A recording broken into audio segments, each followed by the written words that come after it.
Hello students, कैसे हैं सभी। I hope you are fine. आज हम लोग लेकर आए हैं अपने क्लास 12th के लिए चैप्टर नंबर 10th का next topic chemical properties of haloarenes. तो सबसे पहले मैं अपने फ्यूचर स्टार में अपने प्यारे प्यारे सभी क्लास 12th के स्टूडेंट्स का मोस्ट वेलकम करती हूँ। क्लास आज हम लोग पढ़ने वाले हैं चैप्टर 10th में chemical properties of haloarenes. तो हमारी कल हमने क्या देखा था, chemical properties of haloalkanes, और हम लोग आज की वीडियो में पढ़ने वाले हैं chemical properties of hello arenes. हमारी फर्स्ट प्रॉपर्टी है न्यूक्लियोफिलिक सब्स्टिट्यूशन रिएक्शन। अब ये जो न्यूक्लियोफिलिक सब्स्टिट्यूशन रिएक्शन होती है, इसके केस में क्या होता है क्लास, जो हमारी हेलो एरीन है ये लेस रिएक्टिव होती है न्यूक्लियोफिलिक सब्स्टिट्यूशन रिएक्शन के साथ। इसके कुछ रीजंस हैं जो कि सबसे पहले हम लोग देखेंगे। लेकिन अगर हम हेलो एरीन की रिएक्शन न्यूक्लियोफिलिक सब्स्टिट्यूशन के साथ एक हाई टेम्परेचर और एक हाई प्रेशर के साथ कराते हैं तो ये रिएक्शन शो करती है, ये रिएक्शन करती है। लेकिन अगर हम नॉर्मली हेलो एरीन ले लिया और न्यूक्लियोफिलिक सब्स्टिट्यूशन रिएक्शन के लिए एक न्यूक्लियोफाइल सब्सटेंस ले लिया तो हमारी रिएक्शन नहीं होगी। इसके कुछ रीजंस है, सबसे पहले हम वो रीजंस देख लेते हैं। उसके बाद मैंने अभी आपको बताया दूसरा पॉइंट, अगर हम हाई प्रेशर और हाई टेम्परेचर के साथ ये काम कराते हैं तो हमारी न्यूक्लियोफिलिक सब्स्टिट्यूशन रिएक्शन हो जाएगी हेलो एरेन्स में। सबसे पहले हम देखते हैं अगर नहीं हो रही है तो क्यों नहीं हो रही है, और हाई टेम्परेचर प्रेशर पर हो रही है तो किस तरीके से हो रही है। ठीक है, पहले हम लिखेंगे जो हमारे हेलो एरेन्स होते हैं, जो हमारे हेलो एरेन्स होते हैं are less reactive with nucleophile substances। जो आपके हेलो एरेन्स हैं वो लेस रिएक्टिव होते हैं न्यूक्लियोफिलिक सब्सटेंसेस के साथ। बिकॉज क्यों होते हैं, क्योंकि जो आपका हेलो एरीन है इसके अंदर एरोमेटिक रिंग होती है, मतलब यहाँ पे रेजोनेंस इफेक्ट होता। तो हमारा फर्स्ट रीजन है रेजोनेंस इफेक्ट। बहुत सारे रीजन है, फर्स्ट रीजन है रेजोनेंस इफेक्ट। सेकंड होता है हमारा हाइब्रिडाइजेशन का डिफरेंस। जो आपका हेलो एल्केन है इसके अंदर हाइब्रिडाइजेशन दूसरे टाइप का होता है, और जो आपका हेलो एरीन है इसके अंदर हाइब्रिडाइजेशन दूसरे टाइप का होता है। तो ये सेकंड रीजन है हेलो एरीन के लेस रिएक्टिव होने का न्यूक्लियोफाइल सब्सटेंस के साथ।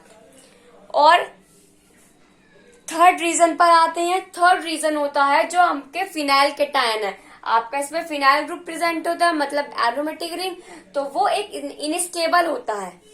ठीक है, फर्स्ट रीजन हम लोग देखते हैं रेजोनेंस इफेक्ट को। ये तो सभी ने ही पढ़ा होगा कि किस तरीके से रेजोनेंस इफेक्ट शो होता है आपका बेंजीन रिंग के केस में। तो रेजोनेंस इफेक्ट की वजह से, किसकी वजह से क्लास, रेजोनेंस इफेक्ट की वजह से आपका जो हेलो एरीन है वो न्यूक्लियोफाइल सब्सटेंसेस के साथ रिएक्शन नहीं कर पाता है, बहुत लेस रिएक्टिव होता है। लेस रिएक्टिव का मतलब यही है रिएक्शन का ना होना। समझ में आ गया सभी को? मेरे कहने का मतलब क्या है, सभी को समझ में आ गया होगा कि अगर हम हेलो एरीन की रिएक्शन न्यूक्लियोफाइल सब्सटेंस के साथ कराती हैं तो वो रिएक्शन नहीं होगी।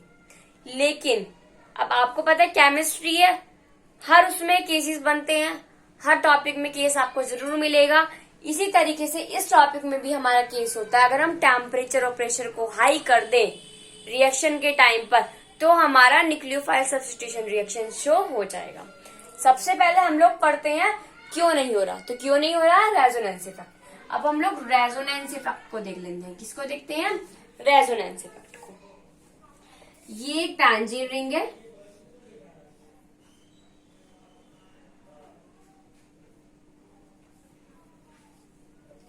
इसके ऊपर आपका एक एक्स ग्रुप है। कौन सा ग्रुप है? X group. रुक जाओ, इसको ना इस तरीके से शो करती हूँ।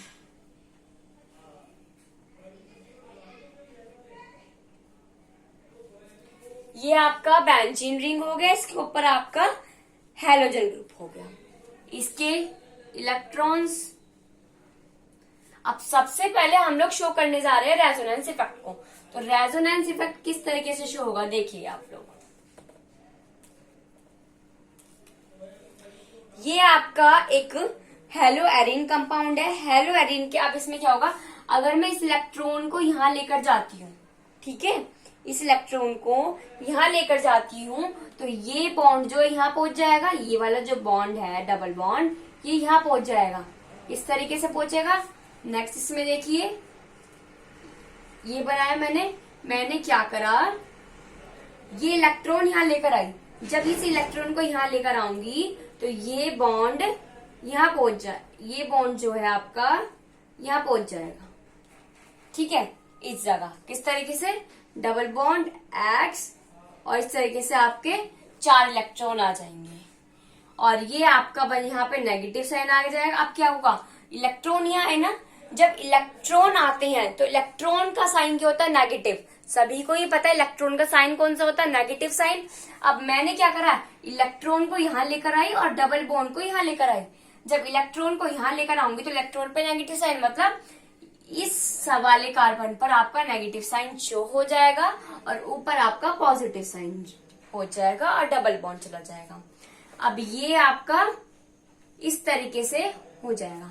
अब क्या होगा, ये साइन तो यहाँ आएगा और ये बॉन्ड ऊपर जाएगा। नेक्स्ट स्टेप में करते हैं, ये साइन तो यहाँ आएगा और ये वाला बॉन्ड ऊपर चला जाएगा। किस तरीके से जाएगा देखो भाई, ये तो डबल बॉन्ड यहाँ पे आ गया और इलेक्ट्रॉन आ गया पॉजिटिव साइन, इस तरीके से रहा। अब ये बॉन्ड तो पहुंच जाएगा ऊपर, ये वाला तो अपनी जगह है, और ये नेगेटिव साइन चला जाएगा आपका यहाँ पर। इस तरीके से घूमता रहेगा। ये नेगेटिव आया, बॉन्ड ऊपर गया। यहाँ पे भी तो यही होता, नेगेटिव साइन नीचे आया था, बॉन्ड ऊपर गया था। ऐसे ही अब नेगेटिव साइन और नीचे आएगा, बॉन्ड और ऊपर चला जाएगा। ऐसे ही क्या होगा, नेगेटिव साइन यहाँ जाएगा, ये वाला बॉन्ड यहाँ जाएगा, यहीं आएगा क्लास। किस तरीके से बनेगा देखो,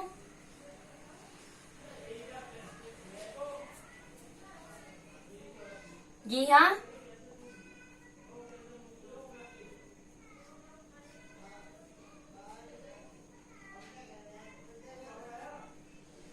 और ये आपका यहाँ आ जाएगा और नेगेटिव साइन यहाँ गया। अब नेगेटिव साइन, अब दोबारा से सेम यही स्ट्रक्चर आपकी आ जाएगी। जब मैं क्या करूंगी, नेगेटिव साइन को यहाँ लेकर आऊंगी और इस वाले बॉन्ड को यहाँ लेकर आऊंगी। जाओ,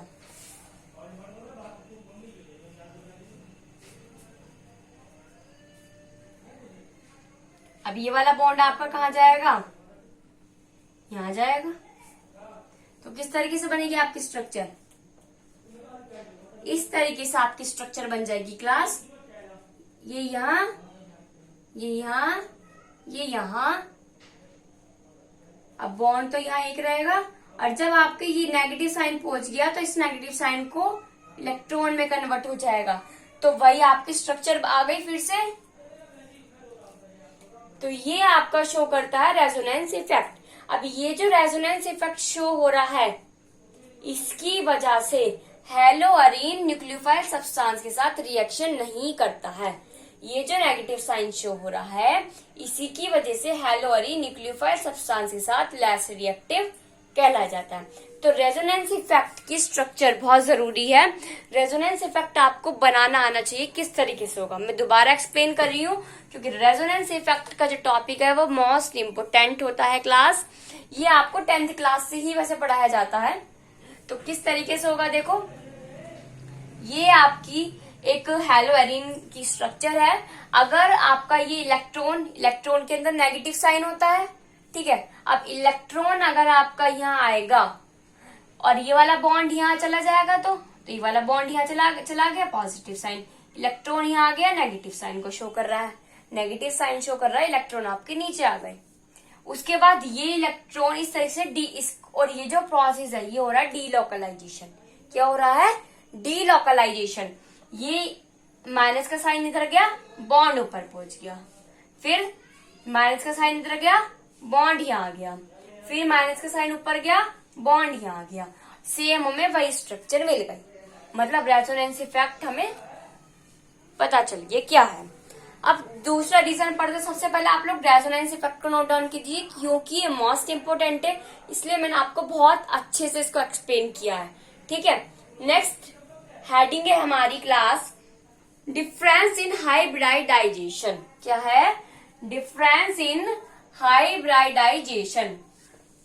तो मैं सेकंड लिखती हूँ, डिफरेंस इन हाइब्रिडाइजेशन। इसका मतलब क्या होता है? हाइब्रिडाइजेशन के अंदर डिफरेंस आना।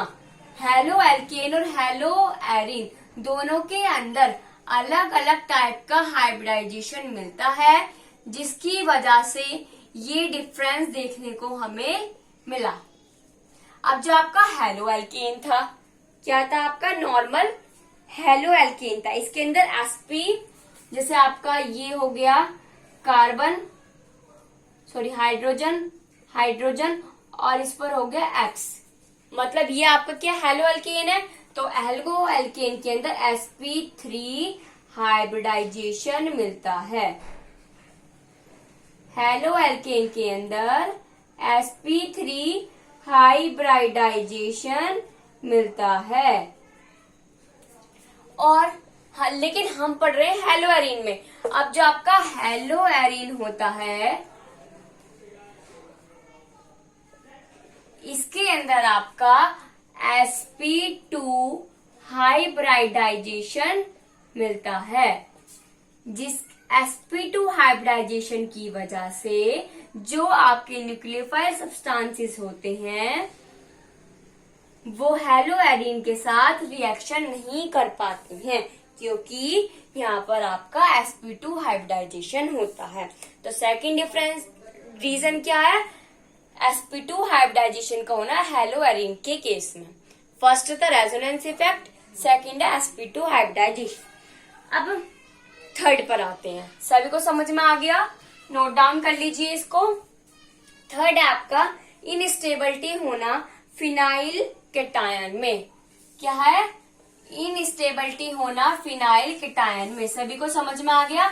और हाँ क्लास, आप लोग hand to hand note down करते रहिएगा, ताकि आप लोगों की सारी प्रॉब्लम, सारी query hand to hand clear हो जाए। अब phenyl cation are unstable. Phenyl cation are unstable, या फिनाइल केटायन का मतलब क्या है? आपका जो बेंजीन रिंग है, ये जो है एक केटायन ग्रुप और इनस्टेबल शो करता है। अब क्या है इसमें? क्या होता है? सेल्फ आयनाइजेशन होता है, जो स्टेबलाइज नहीं हो पाता रेजोनेंस के द्वारा।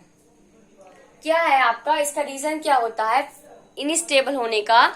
जो आपका हेलो एरीन है, इसके अंदर क्या होता है? ये सेल अपने आप ही आयनाइज होता है। जिस अभी हमने रेजोनेंस इफेक्ट पढ़ा, डीलोकलाइजेशन शो कर रहा था, तो ये अपने आप ही आयनाइजेशन करता रहता है ना भाई। एक स्ट्रक्चर थी, कोई और मैंने कंपाउंड नहीं लिया, उसमें ही प्लस माइनस आ रहा था हमारा, मतलब आयनाइज हो रहा था। तो जो आपका हेलो एरीन के अंदर जो एरीन है, जो फिनाइल है, वो अपने आप ही आयनाइज्ड होता रहता है, जिसकी वजह से जो आपका रेजोनेंस है वो स्टेबल नहीं होता है, और आपका फिनाइल केटायन इस तरीके से इनस्टेबल होने की वजह से न्यूक्लियोफाइल सब्सटेंस के साथ रिएक्शन नहीं करता है। तो क्या है इसका रीजन? लिखिए, due to self ionization.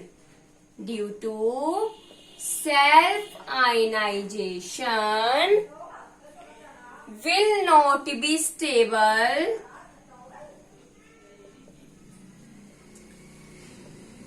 by resonance. Clear class? Will not be stable by resonance.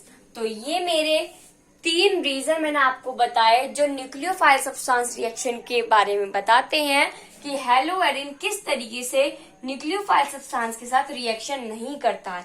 Resonance effect, hybridization and phenyl cation का इंस्टेबिलिटी शो करना। कुल मिला के हम लोगों ने देखा तीनों में ही हमारा कहीं ना कहीं रेजोनेंस शो हो रहा है। तो मेन रीजन क्या है? रेजोनेंस इफेक्ट की वजह से। अगर क्वेश्चन में आए हेलोएरिन क्यों लेस रिएक्टिव है? Due to resonance effect. ठीक है, 1 मार्क्स में ड्यू टू रेजोनेंस इफेक्ट, 2 में रेजोनेंस इफेक्ट को बना के दिखा दो, 30 बात खत्म। लेकिन मैंने आपको बताया कि क्लास कुछ केसेस इसमें ऐसे हैं जो आपके न्यूक्लियोफाइल सब्सटेंस रिएक्शन हेलोएरिन के साथ रिएक्शन कर देते हैं। तो उस केस में क्या होता है, अगर हम हाई टेम्परेचर और प्रेशर दे दें तो ये आपका रिएक्शन शो कर देता है। ठीक है, तो हम उन्हीं रिएक्शंस को पढ़ेंगे आज। इसमें नोट डाउन कर लिया होगा सभी ने रीजन, तो हम रफ कर देते हैं। क्या होता है? At high temperature and pressure, at high temperature and pressure, several nucleophile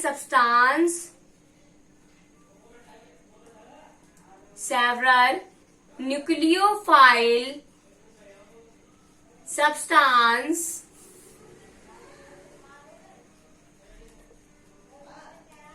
can be reacted.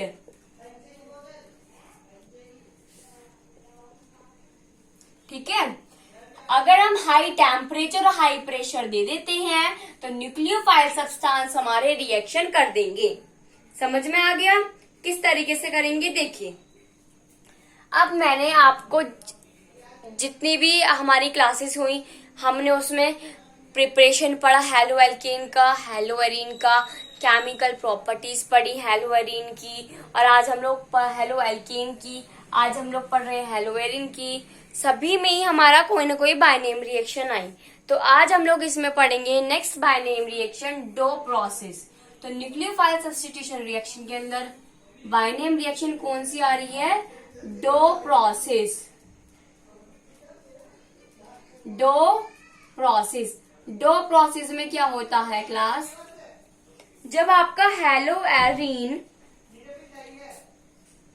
ये आपका एक हेलोएरिन कंपाउंड है, ठीक है, ये अगर रिएक्शन करता है आपका NaOH 600 केल्विन टेम्परेचर और 300 एटमॉस्फेरिक प्रेशर पर और हाइड्रोजन आयन की फॉर्म में, तो ये हमारा क्या बना देगा? फिनॉल। अगर आपको फिनॉल बनाना है, जब बेंजीन के ऊपर OH लग जाता है उसे कहते हैं फिनॉल। ठीक है, जब अगर आपको फिनॉल बनाना है, भाई आपको मैंने दे दिया हेलोएरिन और कहा क्लास फिनॉल बनाओ, तो सिंपल सी बात है, आपको याद रखना है कि मैडम ने फिनॉल बनाने के लिए कहा था कि डो प्रोसेस का इस्तेमाल कर लेना। तो डो प्रोसेस ने हमें क्या बताया? अगर हम क्लोरोबेंजीन की रिएक्शन NaOH H पॉजिटिव के साथ कराएं, अब मैंने कहा कुछ टेम्परेचर और कुछ प्रेशर भी रखना है, और टेम्परेचर 600 केल्विन रखना है, 300 एटमॉस्फेरिक प्रेशर पर रखा जाए, तो आपका फिनॉल बन जाएगा इजिली हेलोएरिन कंपाउंड से। ये हमारा कहता है डो प्रोसेस। तो डो प्रोसेस में क्या होता है? क्लोरोबेंजीन की रिएक्शन जब मैं NaOH 600 kelvin 300 atmospheric pressure H positive की प्रेजेंस में कराऊंगी तो मुझे फिनॉल मिल जाएगा। डो प्रोसेस मुझसे ये कहता है। तो ये मेरी फर्स्ट रिएक्शन है न्यूक्लियोफिलिक सब्स्टिट्यूशन रिएक्शन के अंदर। सेकंड है, अगर मैं क्लोरोबेंजीन की रिएक्शन किससे कराऊं? CuCN से कराऊं और DMF 473 केल्विन कप टेम्परेचर देकर, तो मेरा क्या बन जाएगा? इससे साइनाइड। जिसका नेम होगा बेंजोनाइट्राइल। इसका नेम क्या होता है? बेंजोनाइट्राइल। अगर बेंजीन रिंग के ऊपर CN ग्रुप प्रेजेंट है तो उसका नेम होता है बेंजोनाइट्राइल। अगर बेंजीन रिंग की रिएक्शन CuN DMF 473 केल्विन पर कराती हूं तो मेरा बेंजोनाइट्राइल मुझे मिलेगा। और नेक्स्ट रिएक्शन है मेरी न्यूक्लियोफाइल के अंदर। अगर मैं क्लोरोबेंजीन की रिएक्शन NH3 से कराती हूं, अब मुझे नाइट्रो ग्रुप भी तो चाहिए, एनिलीन जिसे हम कहते हैं एनिलीन। अगर आपको एनिलीन बनाना है, क्या बनाना है? एनिलीन। वैसे तो हमने एनिलीन का एक देखा भी था क्वेश्चन, सभी को याद होगा, लेकिन हम यहाँ पे भी देखते हैं। अगर मुझे एनिलीन बनाना है तो क्या करूंगी मैं? NH3 की reaction cuprous oxide 475 kelvin 60 atmospheric pressure पर कराऊं तो ये मेरा एनिलीन मुझे बनाकर दे देगी। ये कह देगी लो जी आपका एनिलीन तैयार है। क्या कहेगी? एनिलीन तैयार है, चलो जी। मैंने कहा बेटा मैंने क्लोरोबेंजीन दे दिया, अब मुझे एनिलीन बना के दे दो आप। अब आप कहोगे मैम ऐसे कैसे बनाऊं? तो कहने की डरने की कोई जरूरत नहीं है। अमोनिया डालना, अमोनिया के अंदर कुछ एक्स्ट्रा क्या डलेगा? कॉपरस ऑक्साइड। उसको 475 केल्विन टेम्परेचर पर रखना 60 एटमॉस्फेरिक प्रेशर के साथ, और एनिलीन बनाकर मुझे दे देना। मैम लीजिए आपका एनिलीन। ठीक है, तो सभी बच्चे आज क्या करेंगे? अपना जो भी मैं आपको बनवा रही हूँ, क्या करना? क्लोरोबेंजीन लेना NaOH की प्रेजेंस में 600 केल्विन टेम्परेचर 300 एटमॉस्फेरिक प्रेशर के साथ लेना और फिनोल बना के रख देना। जब आपका मन करे उसे देख लेना। और क्या करोगे? मुझे थोड़ी ना लाके दोगे भाई। अगर लाके देना हो तो मुझे बता देना, मैं आपको अपना एड्रेस बता दूंगी, मुझे भिजवा देना, मैं देख लूंगी। चलो छोड़ो, ये आपके हैं न्यूक्लियोफिलिक सब्स्टिट्यूशन रिएक्शन की कुछ रिएक्शन अगर मैं टेम्परेचर प्रेशर के साथ करवाती हूँ। समझ में आ गया? नेक्स्ट है, अगर मैं इसको पहले नोट डाउन करिए जब आएंगे हम टॉपिक पर। हो गया नोट डाउन? चलो नेक्स्ट है, अगर मैं रिएक्शन हेलो एरीन की मेटल के साथ करा दूं। किसके साथ कराऊं रिएक्शन? हेलो एरीन की मेटल के साथ। Reaction with metals. अगर मैं हेलो एरीन की रिएक्शन मेटल्स के साथ कराती हूं तो क्या होगा? तो मैंने आपसे कहा था मैं क्लोरो ही मोस्ट एग्जांपल यूज करूंगी आपको एक्सप्लेन करने के लिए इस टॉपिक को। तो मैंने यहाँ पे क्लोरोबेंजीन की रिएक्शन अगर मैं Mg के साथ करा दूं, देखो, और यहां पर लूंगी मैं ईथर। अगर आपका है हेलो एल्केन और हेलो एल्केन में आपने रिएक्शन करा दी Mg के साथ, तो आपको लेना होगा ड्राई ईथर। ठीक है, बट हेलो एरीन में अगर आप रिएक्शन Mg के साथ कराते हैं तो आपको ईथर लेना होगा, ड्राई वाला नहीं, ईथर लेना होगा। तो ये आपका बना देगा बेंजीन रिंग के ऊपर MgCl, जिसका नाम होगा phenyl magnesium chloride. Phenyl magnesium chloride. क्या है इसमें भाई? Mg तो एक मेटल ही है, तो क्लोरोबेंजीन की रिएक्शन में Mg के साथ कराऊंगी ईथर की प्रेजेंस में, तो वो दे देगा फिनाइल मैग्नीशियम क्लोराइड। ये मेरी फर्स्ट है। अगर मैं क्लोरोबेंजीन की रिएक्शन, सबसे मोस्ट इम्पोर्टेंट जो हमारी रिएक्शन में यूज होगा, मैं अब आपको वो बनाना सिखा रही हूँ। अगर क्लोरोबेंजीन की रिएक्शन मैं करा दूं Na मेटल CH3Cl के साथ ईथर की प्रेजेंस में, अगर क्लोरोबेंजीन की रिएक्शन Na मेटल और CH3Cl ईथर की प्रेजेंस में करा दूं तो वो मुझे बना के देगा टोल्यूइन। क्या बना के देगा क्लास? टोल्यूइन।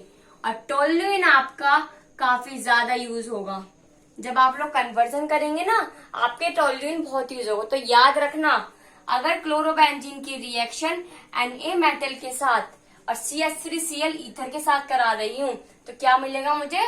टोल्यूइन मिलेगा। ये चीज आपको याद रखनी पड़ेगी। देखो टफ कुछ नहीं है, अगर आप लोग एक बार इस रिएक्शन को अच्छे से समझेंगे, इसको ध्यान से समझेंगे, उसके बाद नोट डाउन करेंगे और फिर एक बार इनको दो बार, कम से कम 2 बार इनको रीड आउट करेंगे अच्छे से, ठीक है?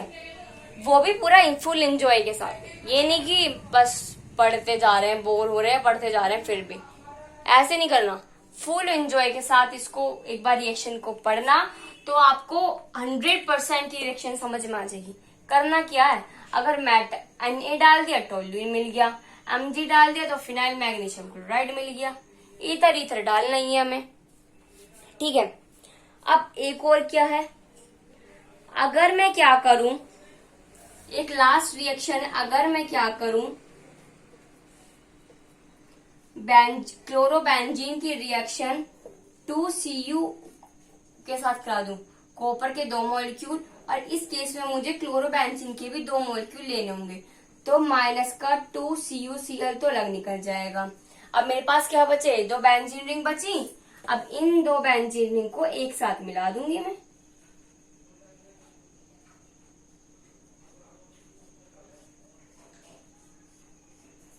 लो मिला दी, और ये हो जाएगा 2 बेंजीन रिंग है तो डाई फिनाइल, ठीक है?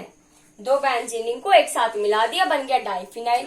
तो अगर कॉपर का यूज कर रही हूँ, तीनों मेटल है, अगर क्लोरोबेंजीन के साथ मैग्नीशियम मेटल का यूज करा ईथर की प्रेजेंस में तो मिल गया फिनाइल मैग्नीशियम क्लोराइड।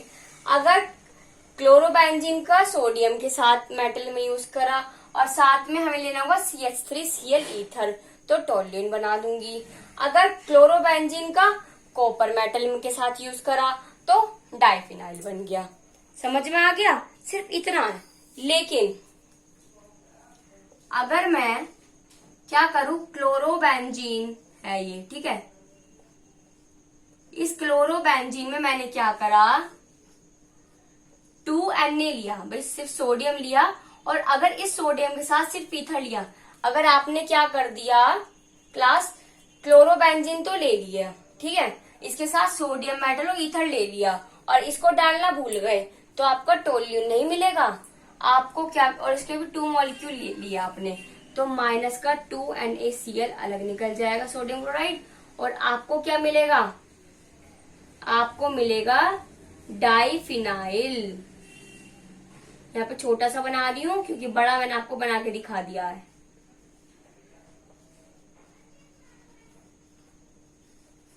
ठीक है, अगर आपने क्या करा, क्लोरोबेंजीन में सोडियम और ईथर डाले रखा, जैसे आपने सोचा मैग्नीशियम और ईथर डाल दिया तो फिनाइल मैग्नीशियम क्लोराइड मिल गया, फिर आप सोचोगे क्लोरोबेंजीन में सोडियम ईथर डाला तो phenyl sodium chloride, no no, वो नहीं मिलेगा। अगर आप क्लोरोबेंजीन में सोडियम और ईथर डालेंगे तो डाइफिनाइल मिलेगा, ठीक है। और अगर आपने इसके साथ CH3Cl डाल दिया तो टोल्यूइन आपको मिल ही जाएगा, सिंपल सी बात है। तो ये आपकी रिएक्शन है मेटल के साथ। पहले हमने पढ़ी रिएक्शन न्यूक्लियोफिलिक सब्सटेंसेस के साथ कराएंगे तो क्या होगा, फिर हमने पढ़ा अगर रिएक्शन मेटल के साथ कराएंगे तो क्या होगा। न्यूक्लियोफिलिक सब्सटेंस कौन कौन से होते हैं हमारे, NH3 CnOH ग्रुप, तो सभी के साथ कराया, NaOH डाला, उसके अंदर कुछ टेम्परेचर प्रेशर डाला, फिनोल मिल गया। NH3 डाला, उसके अंदर कुछ टेम्परेचर प्रेशर लिया, आपका एनिलीन मिल गया। उसके बाद CuCN साइनाइड ग्रुप लिया, उसके साथ कुछ टेम्परेचर डाला तो आपको क्या मिल गया, बेंजोनाइट्राइल मिल गया। समझ में आ गया, वो हो गया आपके न्यूक्लियोफाइल सब्सटेंस। मेटल में मैग्नीशियम लिया, सोडियम लिया, कॉपर लिया, आपके कुछ सब्सटेंसेस आपको इस तरीके से मिल गए। अब अगर मैं इलेक्ट्रोफाइल सब्स्टिट्यूशन रिएक्शन कराऊं हेलो एलिन की, नोट डाउन कर लो पहले, इसको कर लिया। पहले मैंने न्यूक्लियोफाइल कराया, आपकी बार इलेक्ट्रोफाइल ले लूंगी, ठीक है। इलेक्ट्रोफाइलिक सब्सटेंसेस के केसेस में क्या होगा। थर्ड है हमारा केमिकल प्रॉपर्टीज ऑफ हैलोएरिन्स में इलेक्ट्रोफिलिक सब्स्टिट्यूशन रिएक्शन। हमारी सब्स्टिट्यूशन रिएक्शन जो है वो 2 टाइप्स की होती है, एक न्यूक्लियोफिलिक और एक होती है इलेक्ट्रोफिलिक। न्यूक्लियोफिलिक हमने पढ़ ली, इलेक्ट्रोफिलिक हम लोग पढ़ रहे हैं। क्या है electrophilic substitution reaction. Elimination reaction मत समझ बैठना, वो अलग है, ठीक है। वो आपका हेलो एल्केन के केसेस में बीटा एलिमिनेशन रिएक्शन, जब हम लोग यूज करते हैं अल्कोहलिक के OH का और एल्कीन बना देते हैं, ठीक है। तो इलेक्ट्रोफिलिक सब्स्टिट्यूशन रिएक्शन के केस में क्या होगा क्लास, अब रेजोनेंस इफेक्ट होता है आपका, जो आपका हेलोएरिन है इसमें रेजोनेंस इफेक्ट होता है, लेकिन रेजोनेंस इफेक्ट होने की वजह से आपके मैंने बताया था पहली जब हम लोग हेलोएरिन पढ़ रहे थे कि आपका हेलोएरिन में जो बेंजीन रिंग है इस पे 3 केसेस होते हैं, एक पैरा, ऑर्थो और मेटा। अब रेजोनेंस इफेक्ट होने की वजह से तो जो इलेक्ट्रोफिलिक सब्सटेंसेस होते हैं वो आपके ऑर्थो एंड मेटा पोजीशन पर ही रिएक्शन शो करते हैं, पैरा पर नहीं करते। किस तरीके से नहीं करते देखो, मैं आपको लिखवा देती हूँ।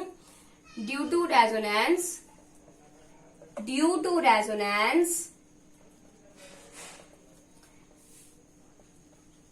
द इलेक्ट्रोफिलिक substances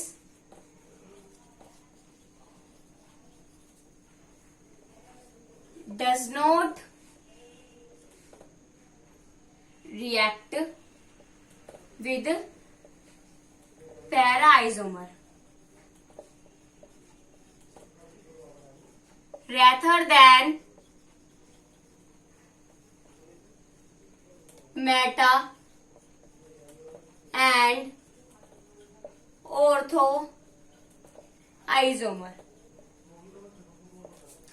जो रेजोनेंस होने की वजह से जो आपका इलेक्ट्रोफिलिक सब्सटेंसेस है ये रिएक्शन करता है पैरा आइसोमर के साथ rather than Meta and ortho isomer. Meta and ortho isomer के साथ नहीं करता, ओनली पैरा आइसोमर के साथ रिएक्शन शो करता है ड्यू टू रेजोनेंस। तो किस तरीके से करेगा समझ में तो आ गया सभी को। ये तो पता है पैरा पोजीशन, ऑर्थो और मेटा पोजीशन कौन सी होती है। तो पैरा आपकी ऊपर वाली होती है, मेटा आपकी जो आपकी ऊपर की राइट एंड लेफ्ट होती है वो वाली पोजीशन, और ऑर्थो आपकी लोअर साइड की लेफ्ट एंड राइट पोजीशन। तो जो आपकी upper side left and right position meta and lower side की left and right position ortho, इस पर रिएक्शन शो करता है ओनली इलेक्ट्रोफिलिक सब्सटेंसेस। अगर मैं क्लोरोबेंजीन की रिएक्शन Cl2 मतलब क्लोरीनेशन करा दूं, अगर मैं क्लोरीनेशन करा दूं एनहाइड्रस FeCl3 की प्रेजेंस में, क्या करा दूं, अगर मैं क्लोरोबेंजीन का क्लोरीनेशन ही करा दूं एनहाइड्रस FeCl3 की प्रेजेंस में, तो वो मुझे क्या देगा। मैंने कहा पैरा पर तो रिएक्शन नहीं करता, तो वो मुझे ओनली भाई ये तो मेरा क्लोरोबेंजीन तो ऐसे रहेगा, तो वो या तो इस पर बनेगा, सॉरी गाइस एक छोटी सी मिस्टेक, छोटी सी यहाँ पर आएगा मेटा,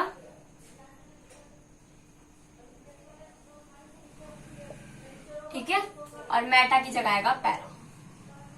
कि मैडम मेरे थोड़ी मिस्टेक कर देती हैं, अभी थोड़ी कच्ची खिलाड़ी है ना।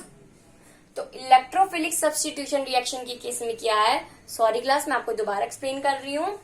रेजोनेंस होने की वजह से जो आपके इलेक्ट्रोफिलिक सब्सटेंसेस हैं वो रिएक्शन मेटा आइसोमर के साथ नहीं करते, लेकिन पैरा एंड ऑर्थो आइसोमर के साथ करते हैं, ठीक है। ऑर्थो आपकी ऊपर वाली पोजीशन, मेटा आपकी नीचे वाली पोजीशन, मैंने आपको बताया ऑर्थो ऊपर वाली, मेटा नीचे वाली। ये वाली पोजीशन जो है मेटा, ये वाली और ये वाली पोजीशन आपकी ऑर्थो, और ये वाली और ये वाली पोजीशन आपकी पैरा हो गई। तो अगर मैं क्लोरीनेशन करा दूं क्लोरोबेंजीन का, तो वो मेटा पर, ऑर्थो पर या पैरा पोजीशन पर शो कर देगा। और अगर मैं क्लोरोबेंजीन की रिएक्शन HNO3 के साथ कंसंट्रेटेड है, जो कि इसका क्या करा दूं, नाइट्रेशन करा दूं। इसका तो मैंने क्लोरीनेशन कराया, अगर मैं क्लोरोबेंजीन का क्लोरीनेशन कराती हूँ तो जो क्लोरो ग्रुप है वो मेरा या तो ऑर्थो पर आएगा या पैरा पर आएगा। और अगर मैं क्लोरोबेंजीन का नाइट्रेशन कराती हूँ कंसंट्रेटेड HNO3 की प्रेजेंस में, तो मेरा जो नाइट्रो ग्रुप है क्या है, तो मेरा जो नाइट्रो ग्रुप है वो या तो आएगा पैरा पोजीशन पर या आएगा ऑर्थो पोजीशन पर।